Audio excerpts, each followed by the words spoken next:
안녕하세요. 시심 시간이 들어왔습니다. 시는 깊다. 우리가 곡괭이질을 많이 하고 또 마음 많이 쓰고 또 언어에 대한 어떤 탐구가 있어야 한다고 깊어지는데 이 시심 시간에는 시인의 마음을 엿보는 이정록 시인의 산문집 읽어가면서 그 주변의 이야기도 함께하는 그런 시간입니다. 마음과 몸이 갈무리하는 계절이 왔습니다. 여러분들의 마음도 슬픔으로 점철된 요즘에 우울함도 잠시 잊고 시의 세계로 잠깐 들어가는 시간을 가져보도록 하겠습니다. 오늘 광천역에서 열차 타고 오면서 내렸는데 광천역 앞에 정말 아름다운 대봉감이 그 정도 몇 개가 될지 모르겠는데 한 100여 개가 매달려 있는 대봉감 감나무가 있는데 그걸 따고 계시더라고요. 거기에서 내리는 많은 사람들에게는 그 감의 달기, 감의 어떤 입맛 이런 것보다는 그 감이 주는 늦가을 또 겨울의 정취가 있잖아요. 부디 그 아저씨들이 팔이 아파서 다 따지 않고 한 적어도 20개 정도는 좀 남겨놓기를 그런 생각이 들었어요. 한민복의 시 중에서 늦가을 감나무인가요? 그런 시가 있죠. 감이 나뭇가지를 들고 있는 것 같다. 거꾸로 감나무 가지가 감을 들고 있는 게 아니라 감이 그 붉은 그 감이 검은 그 감나무 가지 또 한 그루의 감나무를 들고 있는 것 같아서 자꾸 들어올릴수록 굽어진 감나무 가지가 쭉 펴지는 것 같은 그런 느낌으로 적어놓은 한민복의 시가 또 떠올랐습니다. 이따 돌아갈 때 그 감을 잡고 얼마나 딴다 한번 봐야겠어요. 대봉감입니다. 엄청 크게 잘 키웠는데 그게 광천에서 보면 오서산이 북서쪽이라고 해요. 북서쪽 정도 돼서 그 검게 보이잖아요. 아주 그 빛이 검초록인데 그 감나무가 그 아차산 넘어 오서산을 배경으로 있을 때 되게 더 선홍빛의 느낌을 준단 말이죠. 그 아름다운 감이 사라지지 않기를. 그리고 만약에 좀 감을 좀 사다 드리고 이거 좀 따지 말으라고 말하고 싶은 마음이 들었습니다. 오늘 화면 지금 함께 보면 제일 첫 번째 함께 읽을 산문은 보랏빛 제비꽃을 닮은 누나. 보랏빛 제비꽃을 닮은 누나. 누구에게나 당신에게 가장 서러운 색은 무엇입니까? 하면 사람마다 가장 슬펐을 때의 추억이 다르기 때문에 색깔이 다르겠죠. 저는 그 중에 한 색이 첫 번째가 보랏빛,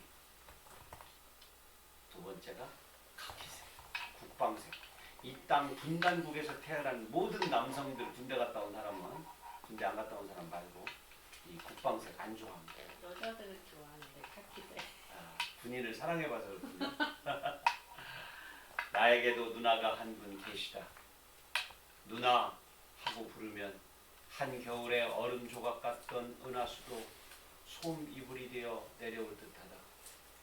밥상 보자기를 적신 동치미 국물처럼 그 은하수 이불 자리에 흠뻑 오줌을 싸도 누나 하고 부르면 금세 보송보송 나릴 것 같다. 하지만 나는 누나의 삶에 짐이 될 뿐이었다. 누나는 나보다 3살 위였지만 내가 6살의 어린 나이로 초등학교에 입학하는 바람에 학교로는 1년 선배일 뿐이었다. 그게 문제였다. 농사는 뒷전인 채 새마을 사업에만 헌신하던 아버지의 경제로는 자식 둘을 고등학교에 보낼 수 없던 터라서 누나는 장남인 나를 위해 여고 입학을 포기해야만 했다. 한동안 누나는 완강하게 저항했다. 아버지가 술만 줄이셔도 이장직을 내놓고 돼지 3마리만 키우셔도 충분할 것이라며 눈물깨나 뿌렸다. 나는 바위 같은 어머니의 한숨과 배운 여자는 고생만 한다는 할머니의 먼 산 사이에 끼어 아무 말 못하고 눈치만 살펴야 했다. 누나는 마지막 결정인 양 숟가락 하나를 들고 골방에 처박혔다. 단식투쟁의 웬 숟가락인가. 밤이 이슥해지면 문고리에 꽂아놓은 누나의 상처난 16살에서 딸가닥거리는 소리가 들려왔다. 어머니께서 고구마나 누룽지를 들여놓는 것이라. 그럴 때면 나는 침도 못 삼킨 채 능력 개발이란 보충 문제지를 건성으로 넘겼고, 아버지는 마른 기침 소리만 양철 지붕 너머로 퍼내고 계셨다. 일주일이 지나 아버지는 극적인 타협안을 내놓았다. 태안 여상 학생들이 입는 보라색 코트 한 벌을 맞춰줄 것이며 1년만 농사를 거들고서 취직을 해도 좋다는 것이었다. 노라노 양장점에서 코트를 찾아다 놓았지만 누나는 딱히 갈 곳이 없었다. 갈 곳이 없었다. 보라색 코트를 입고 문흥가에 앉아 냉이와 쓴바귀를 캐던 누나의 모습은 나를 한없이 슬프게 했다. 새 코트를 버리지 않으려 허리에 묶어맨 꼬락서니 때문에 나는 더 눈물을 짜내야 했다. 지금까지도 나는 보라색과 국방색을 가장 슬픈 색이라고 생각한다. 우울한 1년이 지나고 누나는 읍내에 있는 동화 전자 주식회사에 취직했다. 진학하지 못한 슬픔을 달래려는 듯 누나는 박봉을 쪼개 월부책부터 들여놓았다. 한국 여류 수필문학이라는 책이었던 것 같다. 누나는 그 전집에 보너스로 딸려온 한용운의 명시라는 시집 한 권을 선물로 주었다. 내가 이 지구상에서 처음 만난 시집이었다. 그 이후로부터 시라는 것을 끼적거리게 되었으니 나의 문학은 한국 시단의 말석에 부록이나 보너스라도 되는 것이다. 해마다 홍성에서는 만해제가 열린다. 나는 만해 문학의 봄에서 사회를 맡아보는 영광을 누리기도 했다. 얼마나 기묘한 인연인가. 행사를 진행하던 날 백일홍 나무 아래 앉아있는 누나와 눈이 마주쳤다. 조명을 받은 누나의 옷이 순간 보랏빛 번개가 되어 내 눈자 위를 훑고 지나갔다. 누나 하고 부르면 언제나 내 마음에 보랏빛 제비꽃이 흐드러지게 핀다. 슬프고 아름다운 보랏빛 수수꽃다리와 은하수가. 자, 우리 누나한테 내가 항상 좀 죄송해요. 숙명적으로.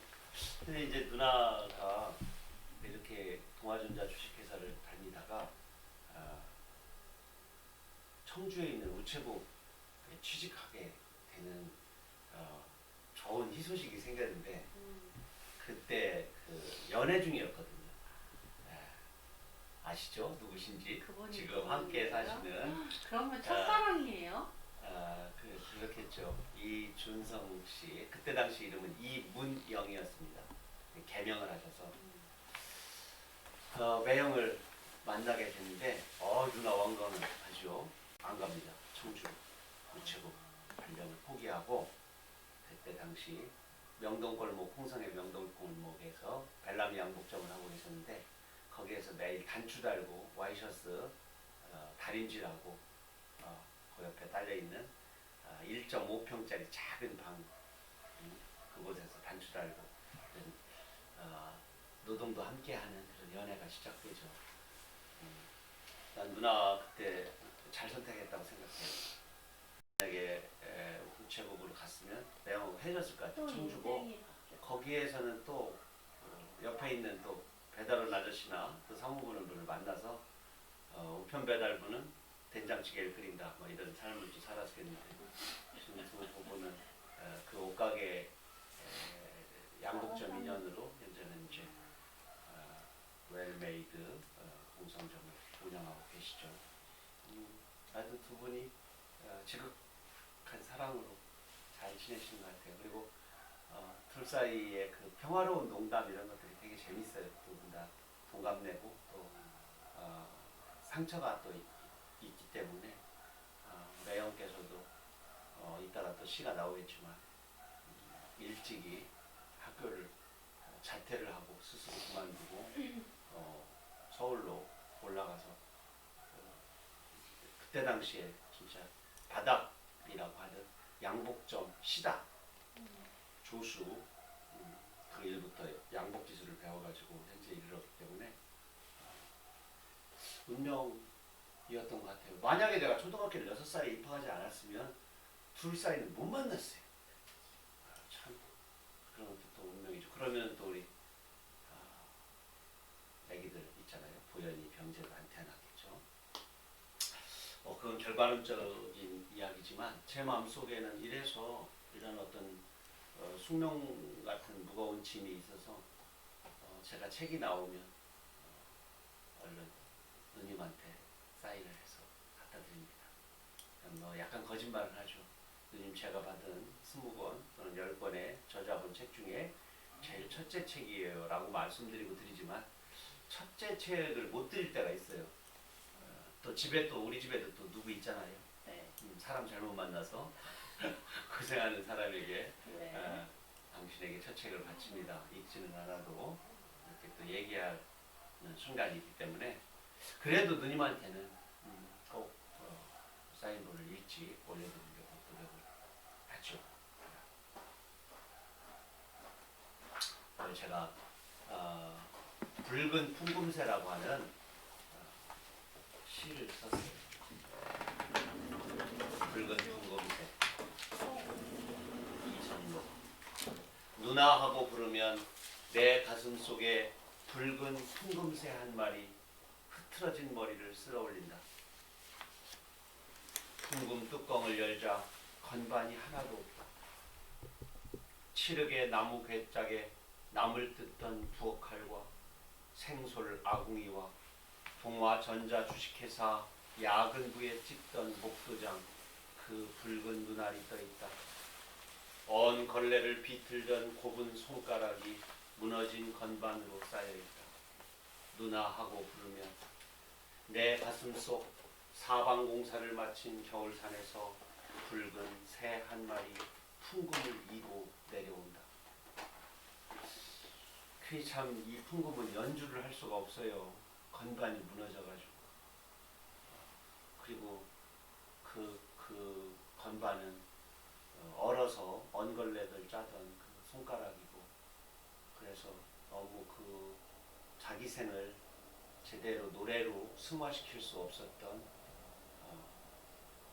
그리고 이 사방공사 참 이 녹화 사업으로 이루어진 헐벗은 산에 그냥 순간적으로 그 순간을 모면하려고 빨리 푸른 산을 만들기 위해서 오리목나무, 아카시아나무, 쌀이나무 이런 것들을 심던 그것처럼 이 이정이라고 하는 한 여성의 삶에 동아전자 주식회사라든가 아니면은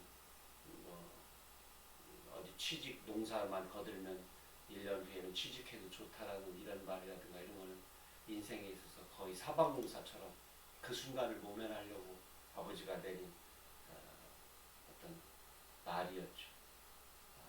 그 속에서 자기가 부를 수 있는 제 노래를 진짜 찾아가지 못하고 날개가 꺾인 붉은 풍금새 이런 제목으로 제가 누이한테 바친 시가 제비꽃 여인숙 안에 있습니다. 다음은 이제 또 연이어서 누나하고 매형 사이의 연애에 관한 글인데 조금 길어서 반절은 우리 오덕근 선생님께서 좀 읽어주시고 하나의 길이다 시작을 해주시기 바랍니다. 하나의 길이라. 이장로. 함께 자취를 하던 고3 시절 누나의 귀가 시간이 들쭉날쭉해졌다. 남동생이라면 누구나 민감한 부분이 하나 있다. 바로 누나의 연애에 관한 감지다. 아무리 미련할지라도 안다. 남자이기 때문이다. 누나를 빼앗기지 않으려는 본능이다. 모든 남동생은 모든 누나에게 애인이고 남편이고 아들이고 싶은 복잡한 구석이 있다. 누나는 일상에서 그늘이 졸아들고 빛나는 물보라가 일기 시작했다. 이른 새벽이건 늦은 밤이건 반짝이는 물방울이 까르르 주변에 튀어올랐다. 경쾌하게 반짝거리는 물방울. 하지만 다른 사람들에겐 얼룩을 남길 수도 있는 것이다. 연애에 빠진 본인들은 즐거운 물놀이겠지만 말이다.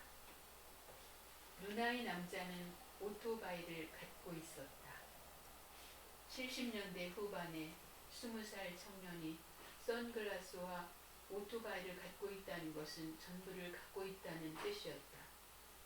속력을 갖고 있다는 것은 식은 죽 먹기 연애를 할 수 있다는 것이다. 80년대와 90년대를 거치며 발전의 발전을 거듭한 결과 오죽하면 야, 타! 라는 말이 생겨나겠는가. 언제나 정지된 시간과 사물 속을 빠르게 빠져나갈 수 있다면 사랑의 출발은 순조롭다. 로맨스는 벗어날 때 발동하는 것. 가족이란 굴레에서 빠져나와 가족과 충돌하고 일상이란 틀에서 벗어나서 자신의 삶의 질서와 휘청휘청 싸우고 상식에서 벗어나서 자신도 이해할 수 없는 궤변과 씨름하고 밤낮과 밤낮 없이 싸우고 빛과 어둠이 섞여서 하루에도 12번 빛과 어둠 중 어느 한쪽으로 몸과 마음이 기우뚱 쏠리는 것이다. 아, 참 잘 읽으시네요. 진짜 읽으실 때마다 느끼는 거예요. 그다음 비교되겠지만 아, 잘 읽는 대표님 네. 누나의 남자는 들고 하겠습니다. 누나의 남자는 선글라스와 오토바이에다가 한 가지를 더 가지고 있었다. 그것은 흰 도복과 검은 띠였다. 나중에 안 일이었는데 오토바이는 그것이 그의 것이 아니었다. 그의 형이 오토바이 대리점을 하고 있어 마음에 드는 오토바이를 그때그때 빌려 타는 것이었다. 흰 도복에 검은 띠를 메고 있는 남자는 사진 속에서 렌즈를 떨어져라 바라보고 있었다. 쓰임새를 위해 가진 폼을 다 잡은 사진이었다. 그 쓰임새가 제자리를 찾아 누나의 화장대 앞에 온 것이었다. 누나의 남자는 양복 좀 보조 시다였다. 단추를 달고 재봉틀을 돌리는 남자였다. 오토바이로 면수대지까지 양복을 배달하고 군청의 민방위복을 납품하는 남자였다. 교복 단추를 달고 적당한 사이즈로 들어오는 교련복을 크기에 맞춰 봉투에 담고 와이셔츠를 꿰매고 다리미 밑바닥에 침을 뱉어 다림질을 하는 남자였다. 처음 만나는 날 누나의 남자는 내게 말했다.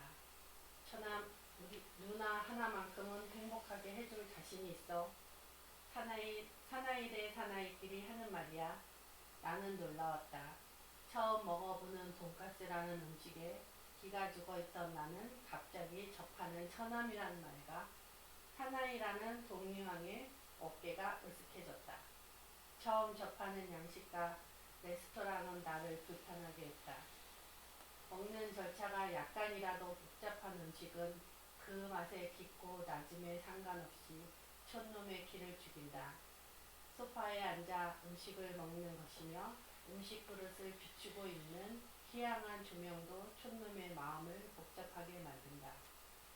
짜장면을 처음 먹을 때도 기는 죽지 않았다. 짜장면을 사주신 국어 선생님보다 한참 늦게 예의를 갖춰 짜장면을 먹었을 뿐이다.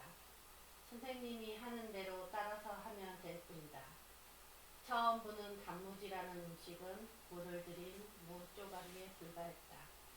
그러나 돈가스는 달랐다. 음식을 숟가락이 아니고 칼과 포크로 먹어야 한다니. 게다가 수프라는 것도 그렇게 빈대떡 같은 곳에 된장같이 생긴 것을 엎질러 놓은 것도 그랬다. 먹어보니 빈대떡이 아니라 돼지고기를 튀긴 것이었다. 그 위에 뿌려진 것의 이름이 소스라는 것은 나중에 알았지만 분명 조청은 아니었다. 나는 그날 처남이란 말을 처음으로 들었다. 누나의 사랑 호칭 하나를 더 불려놓은 것이었다. 철하는 발음의 스산하고 날카로운 쇳소리가 남이라는 든든하고 따뜻한 발음에 녹아서 믿음직스럽게 내 귀로 파고들었다. 처남이라 그리고 사나이 길이라. 나는 고개를 끄덕였다. 누나의 남자는 소나기 힘이 세고 뜨거웠다. 농사일만 거둔 내 손이 박봉의 밑바닥 위에서 기초를 가지고 검은 띠로 단련된 남자의 소나기 힘에 제압당하는 순간이었다. 집으로 돌아오는 동안 나는 처남이란 말과 사나이란 말을 되뇌었다. 나에게도 여자가 생기면 꼭 처남이라고 부르고 사나이끼리라고 말을 해야겠다고 생각했다. 누나의 남자를 처음 만나고 돌아온 저녁. 밤이 깊어도 누나는 돌아오지 않았다. 시계가 자장을 넘어 벼랑으로 곤두박질 치고 있었다. 나도 누군가의 남자가 되겠지. 누군가를 처남이라고 부르는 날이 오겠지. 초조하게 밤은 깊어갔다. 썰물 빠져나가는 소리가 싸하니 내 마음의 갯벌을 훑고 지나갔다. 천천히 문이 여닫히는 소리와 긴 침묵이 이어졌다. 너무나 조심스러워서 슬프기까지 했다. 누나의 조심스러운 까치발 소리와는 아랑곳 없이 한 남자의 발자국 소리가 뚜벅뚜벅 새벽 골목을 빠져나가고 있었다. 풍경이 잘 그려집니까? 네. 이 레스토랑 기억날 수 있어요. 조양문 옆에 지하에 있었던 은밭 레스토랑이었습니다. 그 앞에는 서울식당이 있었죠. 나중에는 거기가 이제 토이랜드로 바뀌기도 하고 명성사진관이 앞에 오기도 하고 그랬던 지금은 이제 사라진 지금 다 이사를 다 곳인데 홍성에 오면 제 성장의 나날들 또 갈등하고 고민했던 그 나이대들 사이사이에 어떤 건물과 공간들이 있어서 문득 돌아보면 그때의 풍경들이 그때 나이에 내 모습, 내 감정 이런 것들이 다시 호출되고 호명되는 그런 경험을 하게 돼요. 그래서 아마 누구나 다 나이를 먹고 그러면 고향이 더 그리워지고 그런가 봐요. 이 다른 동네에서는 지금 현재 무엇인가를 충족하기 위해서 그곳을 가잖아요. 내가 해장국을 먹어 또는 뭘 사, 또 나의 편리성을 해요. 그런데 내 고향, 내가 성장했던 곳은 그 지금의 효용성을 해서 딱 가는 순간 언제 누구라 그때 나는 참 힘들었지. 그때는 이것에 대한 즐거움이 있었어. 희망이 있었지. 이런 추억의 두께, 또 어떤 그때 젊은 시절만이 가졌던 풋풋한 어떤 마음과 삶에 대한 긍정적 희망 이런 것들을 소환하게 해주어서 고향이 좋지 않은가 이런 생각이 들고 정말 왜 사랑에 지친 사람들이 그와 가장 사랑을 싹 틔웠던 그 공간으로 여행을 가면 다시 그 감정으로 들어간다고 그러잖아요. 처음 만났던 곳, 아주 좋았던 곳, 나빴던 곳 안 되겠죠. 그래서 이 초등 동창회와 중학교 동창회가 좀 위험하기도 하다 이런 얘기를 하나 봐요. 그 풋풋한 시절로 다시 돌아가기 때문에 그 감성으로 다시 그러니까 그게 아주 좋은 거기도 하지만 우리가 농담하느라고 할 때 좀 위험하기도 해 이런 말을 하잖아요. 그래서 저는 그때 자취했던 그 집 지금 김좌진 장군 동상에서 역전 쪽으로 조금 가면 있거든요. 그 앞에 성모 마리아 성도 있었고 또 항상 일요일날 토요일날 보면 망치 소리가 들렸어요. 경남석재 지금은 저 구백 의총이라고 옛날에 부르지만 지금 그곳 옆에 놓은 어디 거금방으로 이렇게 이사를 했더라고요. 그러니까 원형 로타리 있는데 그 뒤편으로. 근데 지금 그때 그 강남석재 그 아저씨, 지금은 칭을 사장님, 그분은 웅천분이었는데 그분이 가지고 있는 미학적 태도, 자기가 돌 속에서 어떻게 호랑이를 끝내고 어떻게 용을 꺼내는지를 알려주신 그 분이었는데, 제가 시를 막 쓰기 시작한 지 한 1년 정도밖에 안 되었을 때였거든요. 위대한 저에게는 큰 스승이 그분이었고, 또 하나는 누나가 선물로 툭 던진 한용운의 명시 칼라, 한림출판사 칼라본이었어요. 시가 실려있고 한시가 실려있고 산문도 조금 있고 그런데 한자가 많아서 산문은 잘 못 읽었던 것 같아요. 근데 님의 침묵 속에는 한자가 거의 없잖아요. 그래서 괄호로 돼 있었고 잘 읽었던 것 같습니다.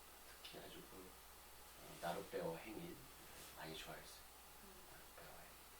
그때 내가 좋아했던 여학생 집 앞에 배가 있었기 때문에. 제가 발표한 옷이라고 하는 시는 부제가 이문영에게 이렇게 돼 있어요. 지금 매형의 옛 이름입니다. 이준성에게 그럴 순 없잖아요. 그때 당시니까. 매형에게 바친 시예요. 매형이 이 시를 읽으셨는데 잘 썼다고는 안 하고 아마 마음이 짠하셨던 것 같아요. 뭘 그런 걸 썼디야? 이런 거 있잖아요. 네. 옷. 이문영에게. 집을 뛰쳐나온 13살 때 그는 시다였다.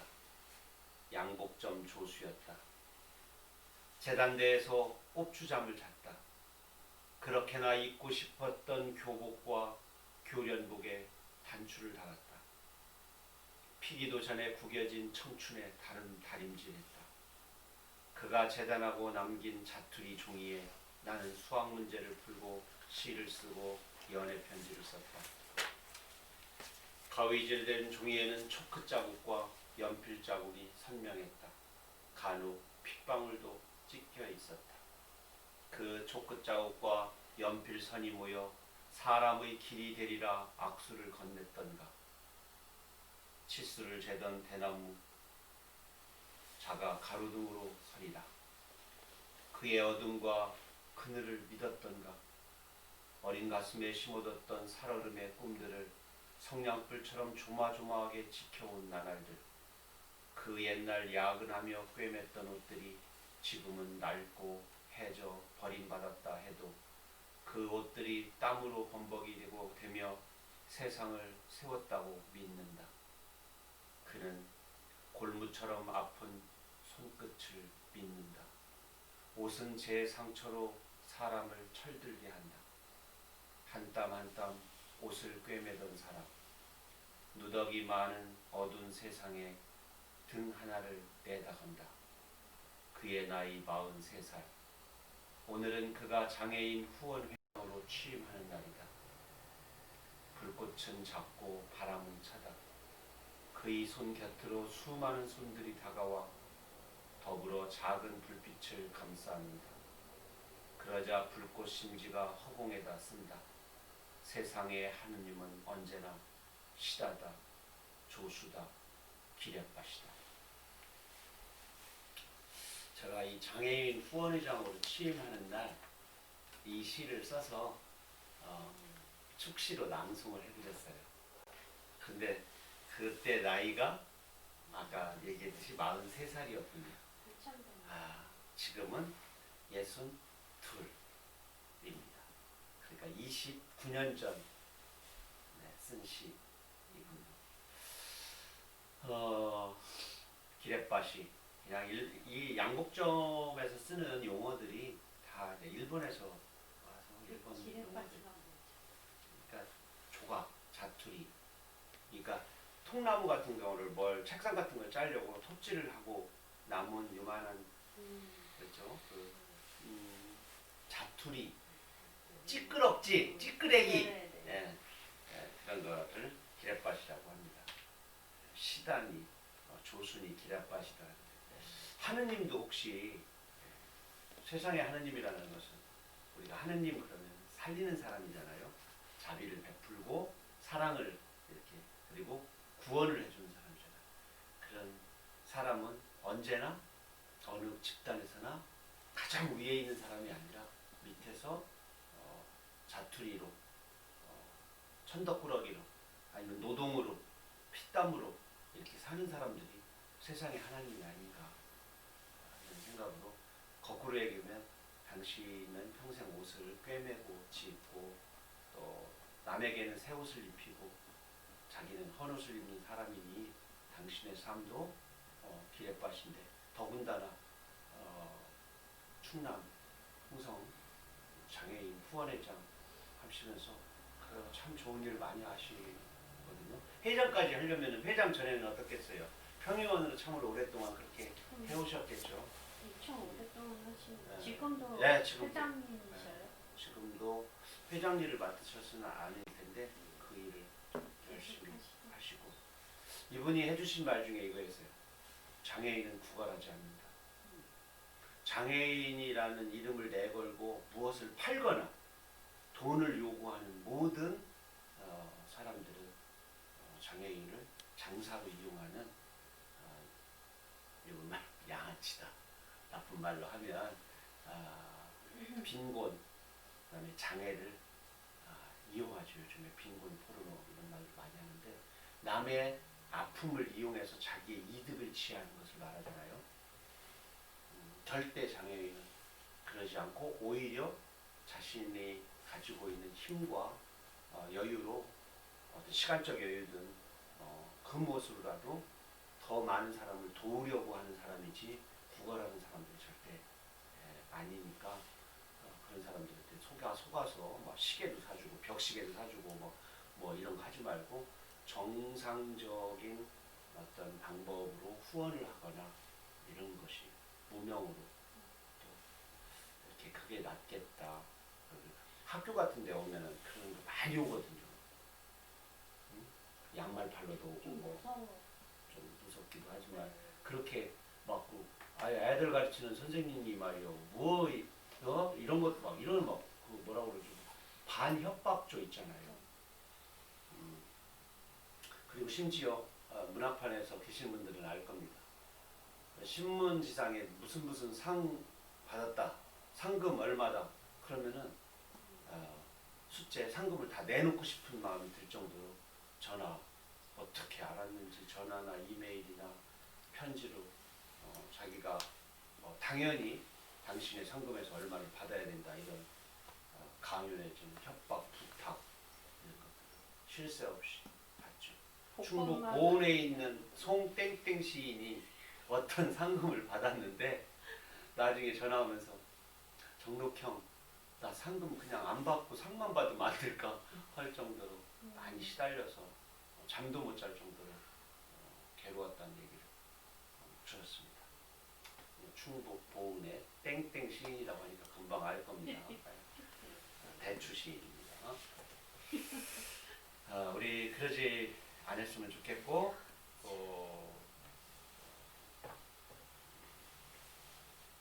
그런 분들도 건강한 방법으로 사셨으면 좋겠습니다.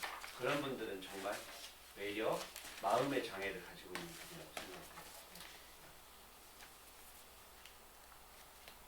어른들이 이런 표현을 지금 하면 안 되는데 어른들 표현 중에 그러니까 이런 걸 받았어요. 날씨가 너무너무 좋은 봄날이야. 그 봄날 표현하는 문장 중에 이런 문장이 있더라고. 거렁뱅이 이잡기 좋은 날. 그런데 또 하나가 거지 깡통 씻기 좋은 날이 또 있더라고.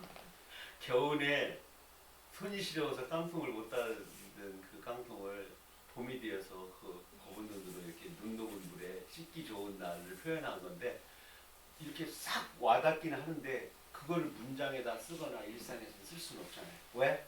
그 고통을 우리가 모르니까 그 사람의 운명과 고통을 모르니까. 옛날 그래서 저는 읽었어요. 속담에는 그런 것들이 있어요. 그런데 그때는 우리 장애에 관한 인식과 인간 존엄에 대한 이런 것들 어떤 의식이 좀 낮았기 때문에 그런 것들을 서로 막 불편함 없이 사용한 거죠. 그래서 속담으로 굳어진 거 아닙니까? 언어의 사회성이 있는 거니까. 그런데 그런 것들은 현대에 와서 다시 사용되지 않겠죠. 그러니까 당연히 일상생활 속에서 사멸이 되겠죠. 사전이나 어딘가에 남아있겠지만. 그래서 우리 어렸을 때 욕 중에 있잖아요. 이 거지 발사기 같은 놈. 이런 거 있잖아요. 그지 깽깽이 같은. 예, 그런 말들은 사실은 이제 앞으로는 사라지는 이런 말들이 이제 생겨나겠죠. 평생 와이파이 안 터지는 곳에서 살로 이런 거. 어? 전철은 잘 터졌으니. 그러니까 아예 못 나오는 거지. 굴소 같은 데서. 시대에 맞는 욕들이 생겨날 것 같아가지고 요즘에 제가 요새 와이파이 뭐 진짜 사용 못하는 사람은 좀 되게 힘들 것 같아요. 욕 발명 대회 같은 것들을 좀 해서 그것만을 좀 모아서 시로 쓰거나 아니면 그림책으로 가야겠다. 제가 욕 선물을 이제 그림책을 하나 낼 텐데 그거는 조금 옛날 품이거든요. 근데 아주 현대 욕 발명 연구소를 만들어서 최우수상부터 뽑아가지고 가장 싱싱하고도 재밌는 욕을 보급하는 보급소를 한번 차려봐야겠다. 아, 욕 없이 살 수 없잖아요, 우리가. 시원하게 한번 내질러야 되는데, 그렇다고 막 너무 성적이거나 비하적인 이런 욕이 아니라 하는 놈도 즐겁고 듣는 놈도 빵 터지는 그런 거 없으면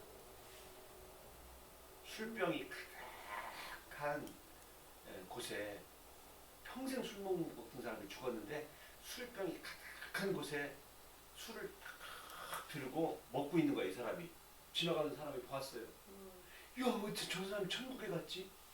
막 너무 그런 거죠. 딱 한마디 하잖아. 저 발은 저기에서 더 이상 굽혀지지 않습니다. 그리고 저 술병에는 구멍이 없습니다. 그 술병만 계속 쳐다보고 있는 거야. 그러니까 엄청 목이 마른 채로. 그런데 그런 게 정말 해학적인 욕 아니겠습니까? 오늘 요새 한참 사랑에 빠져있는 우리 신현수의 반지는 물방울 소리처럼 부른다.